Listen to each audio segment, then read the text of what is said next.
यह कहानी 3 मिलियन वर्ष पहले पृथ्वी पर शुरू होती है, जब मानवता की पहली प्रकट। हमारा मुख्य नायक वहां था, बस एक ऑस्ट्रेलोपिथेक्स जो शिकार करना पसंद करता था जैसे अन्य, लेकिन अजीब तरह से वह मरा नहीं। ऊपर का बुलबुला विभाजित है, अनगिनत युग उसे पार कर गए, लेकिन समय का उस पर कोई प्रभाव नहीं पड़ा। जो उसे अनंत काल तक जीवित रखता था वह था शिकार, युद्ध और लड़ाई। केवल वही उसकी खुशी थी। 3 मिलियन वर्षों तक उसका शरीर केवल शारीरिकता पर निर्भर होकर युद्ध के लिए अनुकूलित हुआ था। ताकत, वह एक देवता बन गया। वह दिव्य क्षेत्र में पहले स्थान पर है और उसे पृथ्वी देवता मुंह कहा जाता था। मुंह ग्रह के लिए जिम्मेदार था धरती। एक समय था जब वह ऊब गया था। उसने अचानक जोर से जमीन पर पैर पटका, जिसने देवताओं के तीर्थ या दिव्य को प्रभावित किया। संसार, म्यू की ओर से आने वाली तेज हवा की चोट ने संसार को प्रभावित किया, जिससे राक्षस और देवदूत विचलित हो गए। उस समय एल्मर ग्रह के जिम्मेदार लूसीफर खड़े थे और अचानक उनके झटकों को महसूस किया। वह परेशान हो गए और उन्होंने बड़बड़ाया। फिर से शुरू हो गया। वह एल्मर भगवान लूसीफर है, जो दिव्य साम्राज्य में दूसरे स्थान पर है। मुंह ऊब गया था क्योंकि उसे लगा कि उसने सभी के साथ लड़ाई करनी है, जिनके साथ लड़ने लायक था, और कोई बचा नहीं था जो उसका मुकाबला कर सके। वो बहुत परेशान था क्योंकि उसे पिछले लंबे समय से लड़ाई का मौका नहीं मिला था, और उसने कभी नहीं सोचा था कि बहुत ताकतवर होना भी एक समस्या हो सकती है। जब सोचते हुए उसे एहसास होता है कि सच तो यह है कि वह इसलिए नहीं लड़ सकता क्योंकि वह बहुत ताकतवर है, इसलिए वह तुरंत तय करता है कि उसे कमजोर होना चाहिए। ये विचार उसके दिमाग में 1000 साल बाद आया, और इस वजह से उसने खुद को बहुत प्रतिभाशाली महसूस किया। वह निष्कर्ष निकालता है कि कमजोर मानव शरीर के साथ लड़ने के लिए विरोधियों की कोई कमी नहीं होती। पृथ्वी। उसने उठकर अपने अधीनस्थ योंग को बुलाया। एक ड्रैगन उसके पास उड़कर आया और उसके सामने जमीन पर उतारा। योंग एक बहुत ऊंचा ड्रैगन है। वह सुप्रीम गॉड के मुख्य सचिव हैं। उसने फिर से मुंह से पूछा कि उसने उसे क्यों बुलाया। मुंह ने बस कहा, जब मैं यहाँ नहीं हूँ, सुनिश्चित करना कि सब कुछ ठीक से चल रहा हो। योंग ने तुरंत ही परम बंधन सक्रिय कर दिया। प्राणी। उसके दोनों हाथों पर 2 जादुई चक्र प्रकट हुए और उनसे जंजीरें निकल रही थीं। योंग ने चेन को मुंह के शरीर के चारों ओर लपेट दिया। मास्टर, आप कहाँ जा रहे हैं? बिना कुछ समझाए। जल्द ही देवताओं की सभा होने वाली है। तुम क्या करने की योजना बना रहे हो? योंग ने पूछा। मुंह ने एक कदम बढ़ाया और योंग को अपने साथ खींच लिया। फिर उसने योंग से पूछा कि क्या वह पार्ट टाइम काम कर रहा था। योंग अभी भी उनसे विनती कर रहा था कि वे ना जाएं, क्योंकि वह नहीं जानता था कि क्या करना है। इसके अलावा वह बैठक में यह कैसे समझाए, क्योंकि उसे पता नहीं है कि म्यू कहाँ जा रहा है और क्यों जा रहा है। उसे चिंता थी क्योंकि वह मानता था कि शायद हर कोई अपनी निराशा उस पर ही उतारेगा। वह शिकायत कर रहा था कि वह अपने आप को बेकार समझता है, और इससे म्यू को गुस्सा आ गया। मुंह ने जंजीर तोड़ी और योंग से पूछा कि क्या वह उसके साथ लड़ना चाहता है। योंग पसीने से तर और घबराया हुआ था, और उसने सिर्फ मुंह से कहा कि वह अपना ध्यान रखे। फिर मुंह ने उसे सूचित किया कि उसे जाना है। वह धरती को छू रहा था और सोच रहा था कि वह किसका कमजोर शरीर, वह उधार। जब वह धरती को छू रहा था, उसने कुछ इंसानों की आवाजें सुनी जो अपनी जिंदगी के बारे में शिकायत कर रहे थे। किसी ने फिर कहा, अगर कोई भगवान है तो कुछ कचरा खा ले। अगर आप परेशान हैं तो मुझे किसी और दुनिया में भेज दें। मुंह ये सुनकर चौंक गया। यह सुनकर वह हंस पड़ा और उसने इस इंसान को चुनने का फैसला किया और कहा, बोनस के रूप में मैं तुम्हारी इच्छा पूरी करूंगा। वह हंसते हुए बोले और पीछे योंग उदास था। उसने तिरछी निगाह डाली और खुद को दोषी महसूस किया, इसलिए वह जाने से पहले योंग को कुछ समझाना चाहता था। चाच, मैं शरीर छोड़ रहा हूँ तो उसका ध्यान रखना। मैं इसे तुम्हारे हाथों में छोड़ रहा हूँ क्योंकि यह तुम हो। सुनिश्चित करें कि जो मेरे स्थान पर यहाँ आएगा उसका अच्छे से ख्याल रखा जाए। योंग हैरान था कि मुंह केवल आत्मा ले रहा था, जो अनुमति नहीं। यदि शरीर आत्मा के अंदर होने पर मर जाता है तो आत्मा नष्ट हो जाएगी, लेकिन वहां मुंह को किसी बात की चिंता नहीं थी, और उसने योंग से वादा किया कि वह जल्द ही वापस आएगा। और जब वह पृथ्वी में प्रवेश करने की कोशिश कर रहा है, यांग अभी भी उसे जारी न रखने के लिए कह रहा था। मुंह चिल्लाया जब वह धरती में प्रवेश कर रहा था, क्योंकि उसे बहुत दबाव महसूस हो रहा था। कुछ मिनट पहले एक युवा लड़का तलवार पकड़े हुए था, और उसने घोषणा की कि उसने आखिरकार राक्षस को हरा दिया। मुस्कुराते हुए राजा। ये पता चला कि यह सिर्फ एक खेल था, और यह खेल अब समाप्त हो चुका था। युवा लड़के के किरदार का उपयोग करता फोन पकड़े हुए था, और उसने कहा कि वह धोखाधड़ी क्षमताओं के साथ आसानी से दूसरे दुनिया में मंचकिन बन गया। तो क्या यह आखिरकार दूसरे दुनिया में हारमंद है? किस्मत वाला कमबख्त, उसने जोड़ा गया। वो पृथ्वी का निवासी है, ली हो, 17 वर्षीय एक गीकी लड़का। उसने अपना फोन गिरा दिया और कहा कि खेल मजेदार था। फोन गिरकर टूट गया जब यह जमीन पर वो स्कूल की इमारत की छत पर खड़ा था, और उसने कहा कि अब वह बिना किसी अफसोस के मर सकता है। वह कांपते हुए अपनी मुट्ठियां भींचे हुए था। उसके शरीर पर हर जगह घाव है। वह अचानक कूद गया और इस दुनिया को अलविदा कह दिया। गिरते समय उसने कहा, अगर कोई भगवान है तो भगवान कुछ बेकार खाए। उसे लगा कि भगवान उससे नाराज है, इसलिए वह उम्मीद कर रहा था कि उसे दूसरी दुनिया में भेज दिया जाए। जब वह उसके पास गिरा तो उसके फोन पर खून छिटक गया। उसका हाथ अब भी हिल रहा था। वह दर्द से चिल्ला रहा था और पता चला कि म्यू पहले से ही लीहो के शरीर में प्रवेश कर चुका था। इस समय लीहो की आत्मा जैसा उसने चाहा था वह दूसरी दुनिया में चला जाता है। वह पसीने में तर और भ्रमित था। उसने खुद को एक विशाल ड्रैगन के सामने खड़ा पाया। उसका पसीना लगातार टपक रहा था और उसने और ड्रैगन ने एक दूसरे से पहचान पूछी। इससे पहले कि ली हो गए थे वो पहले से ही उसकी कमजोर शरीर को अपने अधीन कर चुके थे, जिसका मतलब है कि वो जानते थे वह गिरते हुए। चश्मा उसकी आंखों से गिर गया। वह घबरा गया क्योंकि उसे पता था कि वह गिर रहा है, लेकिन अब कुछ करने के लिए बहुत देर हो चुकी थी क्योंकि वह पहले ही जमीन पर गिर चुका था। उसने उठने की कोशिश की लेकिन वह संघर्ष कर रहा था। वह अपने ही खून में पड़ा था और उसे पता था कि उसकी मांसपेशियां अनैच्छिक रूप से हिल रही थी।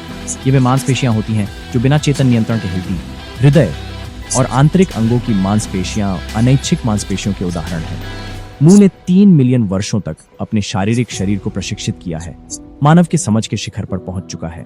रूप वह अपने शरीर और रक्त वाहिकाओं के हर भाग को सचेत रूप से नियंत्रित कर सकता था और यहाँ तक कि अनैच्छिक मांसपेशियां भी इससे बच नहीं सकती थी। मू ने चेतना वापस पाते ही अपनी सांस पकड़ी। वह अपने सीने को थामे हुए सोच रहा था कि उसने उधारी शरीर का दिल ठीक कर लिया है। वह रक्त वाहिकाओं को हिला रहा है और यहाँ तक कि खून को बहने से भी रोकने में सफल रहा। फिर वह धीरे धीरे उठे, ये याद करते हुए कि उन्हें इतना खून बहाए हुए बहुत समय हो गया था। वह अचानक मुस्कुराए और खुद से कहा कि यहाँ आना निश्चित रूप से सही निर्णय था। फिर उन्होंने अपनी यादों को खंगाला और तुरंत अपने बेस की ओर बढ़ गए, अपनी टूटी हुई ऐनक वहीं छोड़ते हुए। जमीन वो अचानक हाथ के बल खड़ा हो जाता है, यह मानते हुए कि इससे लीहो के आधार को खोजने में अधिक मदद मिलेगी। इस बीच वह पृथ्वीवासी लीहो के घर पहुंचा। उसने लीहो की यादों को खंगालने में 1 घंटा बिताया और उसका घर पता लगाया। उसे पता चला कि लीहो का एक पुरुष पारिवारिक सदस्य है, लेकिन वह दूर रहता है। मूल रूप से लीहो अकेले ही रहता है। सरल शब्दों में लीहो गरीब या दयनीय है। उसका पेशा एक जगह जाने से जुड़ा है जिसे कहा जाता है स्कूल, और भी है। इस स्कूल में हर बार जब वह वहां जाता है कोई उससे झगड़ा करता है। मू यह जानकर बहुत खुश था क्योंकि वह मुख्यतः इस दुनिया में कुछ झगड़े ढूंढने ही आया था। उसने कहा कि वह सीधे झगड़े में कूद सकता है और हवा में घूंसा मारा। हालांकि उसे अपने हाथ में बहुत दर्द महसूस हुआ और उसने निष्कर्ष निकाला कि शायद यह उस हैंडस्टैंड की वजह से था। उसके हाथ में दर्द से कंपी हो रही थी और उसे यकीन था कि लीमो का शरीर अपनी मांसपेशियों का उपयोग करने का अभ्यस्त नहीं था, इसलिए मांसपेशियों में दर्द हो रहा था। इसके बावजूद वह फिर भी हंसा क्योंकि उसे यह बहुत रोमांचक लगा, क्योंकि पिछली बार उसे मांसपेशियों में दर्द महसूस किए हुए 1000 साल हो चुके थे। अगले दिन स्कूल के शिक्षक और पुलिस उस जगह के खून से हैरान थे जहां लीहो गिरा। न्यू स्कूल जल्दी गया और हंगामे को अनदेखा कर वह इमारत में ऐसे घुसा जैसे कुछ हुआ ही नहीं। वह अपनी कक्षा में गया जहां उसे बुली मिल सकता था और जैसे ही उसने स्लाइडिंग दरवाजा खोला जाने दिया तो दरवाजा उसके चेहरे पर लगा। फिर वह अपने दर्द से कराहते चेहरे को पकड़कर सीधे बुली की ओर बढ़ा। अरे बेवकूफ लीहो, तुम क्या कर रहे हो? बदमाश ने पूछा। न्यू पागलपन से उसे घूर रहा था। वह चलता रहा और बदमाश के सामने जाकर रुक गया। ये तुम हो, है ना? उसने पूछा।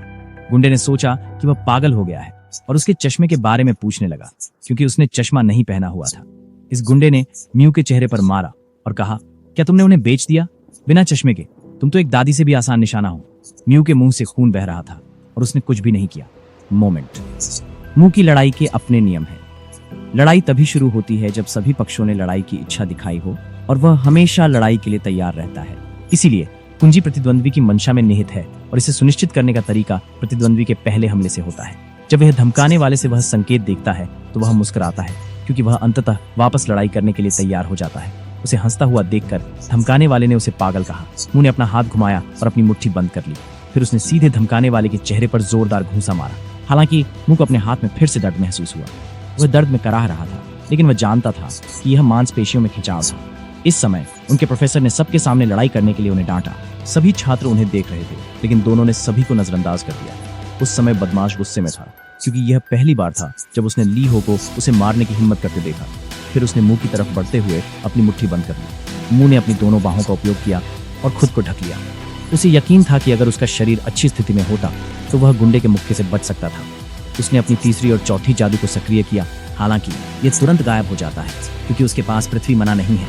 गुंडे की मुट्ठी उसके चेहरे पर पड़ी और उसे कहा कि इधर उधर मत घुमा करो। मुंह ने खुद से कहा कि इस बार उसके पास ज्यादा विकल्प नहीं है और जब वह अपने हाथ, पैर या जादू का उपयोग नहीं कर सकता तो उसने अपने सिर का इस्तेमाल किया और दुश्मन की मुट्ठी को रोका।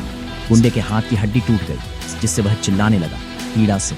फिर वो संतोष से मुस्कुराया, यह सोचकर कि पतली उंगलियों की हड्डियां खोपड़ी को नहीं हरा सकती। वह गुंडे को घुस रहा था क्योंकि उसने योजना बनाई थी कि वह उसके सेंसेस में वापसी करने से पहले कुछ और करेगा। उसने गुंडे की तरफ दौड़ लगाई और उसका हाथ पकड़ लिया। उसने फिर से अपने सिर का इस्तेमाल किया और मानव शरीर के सबसे कमजोर बिंदु सोलर प्लेक्सस पर मारा।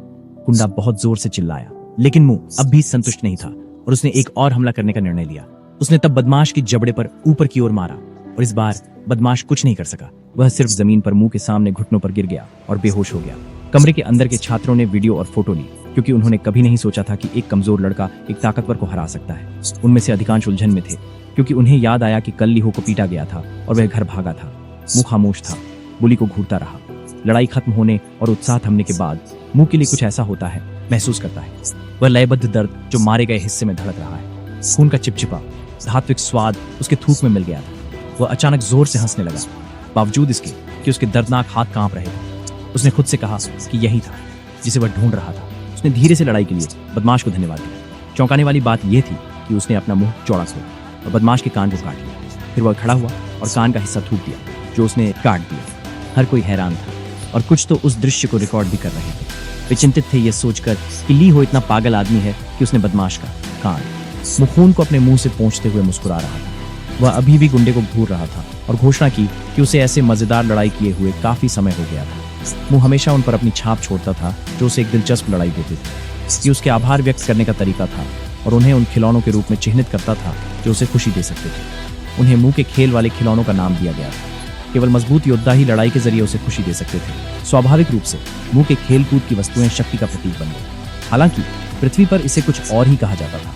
इसी समय लीहो की लड़ाई की खबर पूरे स्कूल में फैल गई। उनके लिए यह अजीब था, क्योंकि खबर में कहा गया कि एक बदमाश को उस बच्चे ने पीटा जिसे वह तंग कर रहा था, और लड़ाई में हारने वाले को नपुंसक कर दिया गया।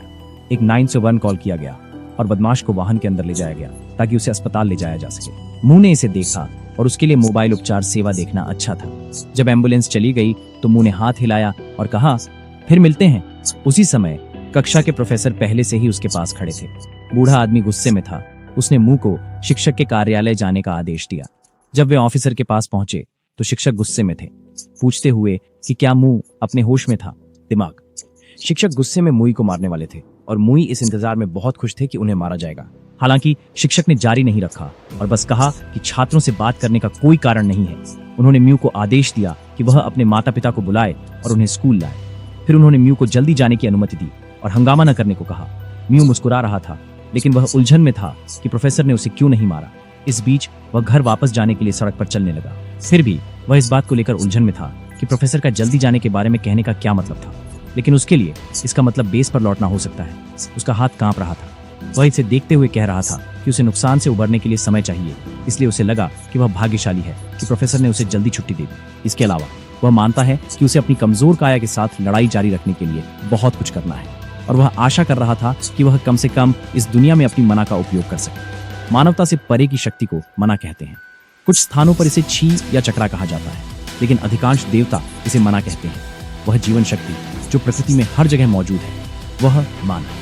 ये कुछ दुनियाओं में मनुष्यों को शिकारी और अन्य में जादूगर बनने में सक्षम बनाता है, लेकिन पृथ्वी पर माना मौजूद नहीं है, इसलिए जादू और कौशल नहीं हो सकते। इसका उपयोग किया। मिये ने इस बार इसे आजमाया, लेकिन उसे अभी भी सफलता नहीं मिली। इसलिए उसने निष्कर्ष निकाला कि उसे अपने तीसरे और चौथे जादू के बिना लड़ने के लिए अनुकूल होना होगा। वह अपने बिस्तर पर लेट गया और अपनी आंखें बंद कर ली, क्योंकि उसने तय किया कि वह अस्थायी रूप से अपने विश्व में वापस जाएगा, मानते हुए ठीक होने में समय लगेगा। केवल कुछ सेकंड के बाद वह क्षेत्र में प्रकट हुआ। वो चौंक गया जब उसने लीहो की आत्मा को खेलते देखा। योंग। लीहो ड्रैगन से नीचे उतरे और म्यू से योंग को देने के लिए कहा, क्या तुमने उसे मुझे दूसरी दुनिया में भेजने के लिए नहीं बुलाया था? वैसे जब तुम इसे इस्तेमाल कर रहे हो तो उसे भी दे दो, ली हो ने कहा। उसने चुपके से हंसते हुए सोचा कि वह एक ड्रैगन के साथ किसी अन्य दुनिया पर हावी हो सकता है। मुंह ने अपनी जादुई शक्ति का उपयोग किया और एक विशाल हाथ प्रकट हुआ। फिर उसने कहा कि लीहो कितना अजीब व्यक्ति है। उसने लीहो के शरीर को विशाल हाथ से लपेट लिया और लीहो हिल गए और मुंह से पूछा कि वह क्या कर रहा है। मुंह बस मुड़ा और जवाब दिया कि वह लीहो को दूसरी दुनिया में भेज देगा। इस बीच वे लूसीफर के क्षेत्र में पहुंचे, जो दूसरे में रैंक। लूसीफर खड़ा था और उसने पीछे लोगों के चलने की आहट सुनी। उसने अपना सिर मोड़ा और कहा, नहीं। फिर योंग ने उसे बताया कि उन्होंने अभी कुछ नहीं कहा था। उसी समय मुंह ने घोषणा की, हाँ, उन्होंने लूसीफर को गेट खोलने का आदेश देते हुए लीहो की ओर इशारा किया, क्योंकि उन्होंने योंग को दूसरी दुनिया में भेजने का फैसला कर लिया था। तुम्हें यह फैसला करने का हक कैसे मिला? लूसीफर ने पूछा। मुंह ने आत्मविश्वास से जवाब दिया कि वह सबसे शक्तिशाली था, और उसने लूसीफर से कहा कि अगर कोई समस्या है तो उस पर वार करे, क्योंकि वह तैयार था। अभी भी लूसीफर गुस्से में कांप रहा था, यह सोचकर कि मुंह कितना बेवकूफ और मूर्ख था, जिसके पास कुछ भी नहीं था, लेकिन ताकत। म्यू उसके पास गया और उसे एक तरफ हटने को कहा ताकि वह खुद ही इसे कर सके। म्यू ने क्षेत्र को छुआ, जबकि लूसीफर ने उसे याद दिलाया कि दूसरे देवता के अधिकार क्षेत्र में हस्तक्षेप करना देवताओं के बीच वर्जित है, और यदि भगवान पर भारी नहीं है और उसे छूता है तो बाधा सक्रिय हो जाएगी। म्यू द्वारा अधिकार क्षेत्र को तोड़ दिया गया और इसे देखकर लूसीफर हक्का बक्का रह गया। हमेशा नहीं, क्यों? क्या आपने कभी कोशिश की? आलसी। म्यू। लूसीफर ने तब उससे कहा, यही दुनिया के नियम है। म्यू ने उसे अनसुना कर दिया और लीहो को बुलाया। फिर उसने लीहो को अंदर जाने का आदेश दिया, लेकिन लीहो था उलझन में। फिर म्यू ने अपनी बाहें मोड़ ली और कहा, तुमने कहा था कि तुम जाना चाहते हो, सही? वो दूसरी दुनिया है। फिर लीहो ने ड्रैगन के बारे में पूछा, लेकिन म्यू ने उसे बताया कि वह दूसरी दुनिया में एक ढूंढ है, क्योंकि योंग योंग उसका है। लीहो अपनी असली मंशा बताने वाला था कि वह दूसरी दुनिया पर प्रभुत्व जमाना चाहता है, लेकिन फिर म्यू ने उसे धक्का दे दिया और घोषणा की कि आजकल के बच्चे उस चीज के लिए मेहनत नहीं करना चाहते जो वह चाहता था।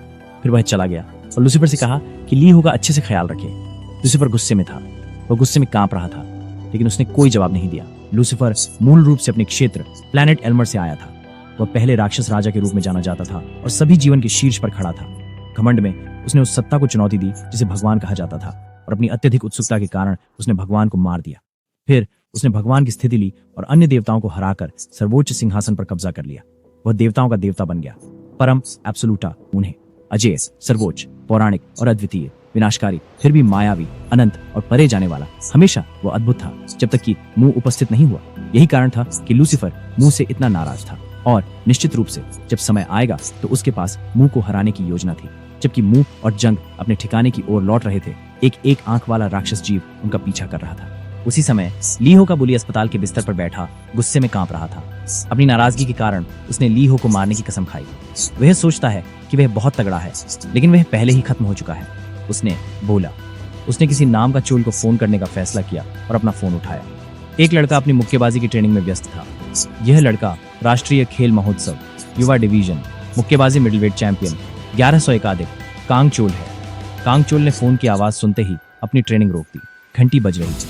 उसने सिर घुमाया और पूछा कि कौन फोन कर रहा है। एक अन्य व्यक्ति फोन की ओर बढ़ा और जवाब दिया कि वही फोन बज रहा है। उसने फिर फोन उठाया और कहा, हाँ क्या हाल है? वो गुआक चोल है। उसके पास 2 साल का बॉक्सिंग अनुभव था और उसने 14 स्पैरिंग सत्र किए थे। क्यों? ये मैं हूँ।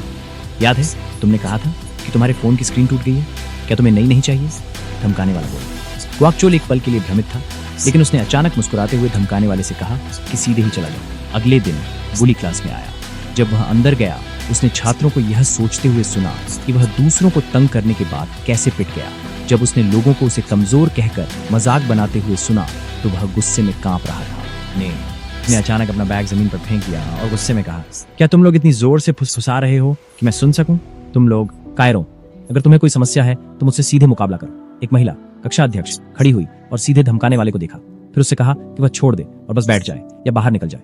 बदमाश उस पर गुस्सा हो गया और उसने उससे पूछा कि क्या वह पागल हो गई है। उसने एक कुर्सी उठाई और उससे पूछा कि क्या वह मरना चाहती है। प्रोफेसर, जो एक बड़ा आदमी था, कक्षा में प्रवेश किया और उनसे पूछा कि क्या हो रहा है। वह बोर्ड की तरफ गए और अध्यक्ष से पूछा कि वह क्यों खड़ी है। कक्षा अध्यक्ष वापस बैठ गई और जवाब दिया, कुछ नहीं। अरे क्लास प्रेसिडेंट, आज स्कूल के बाद मुझे एक पल के लिए मिले, शिक्षक ने कहा। महिला ने फिर उससे पूछा, क्यों? इस बीच स्कूल के बाद क्लास अध्यक्ष बड़े शिक्षक के पास कारण जानने गए। पता चला कि शिक्षक चाहते थे कि वह लीहो को देखे, क्योंकि लीहो कक्षा में नहीं आया था और फोन का जवाब नहीं दिया था। कॉल। फिर उसने महिला को अलविदा कहा और उससे वादा किया कि वह उसके सीनियर वर्ष के लिए उसको एक शानदार सिफारिश पत्र लिखेगा। महिला बहुत परेशान थी, लेकिन उसने इनकार नहीं किया क्योंकि उसके पास विकल्प नहीं था। कुछ मिनटों के बाद वह ली के घर पहुंची। हो, उसने दरवाजा खटखटाने की कोशिश की, लेकिन किसी ने दरवाजा नहीं खोला। उसने दरवाजा खोलने का फैसला किया और उसने ली हो को उल्टा पड़ा देखा।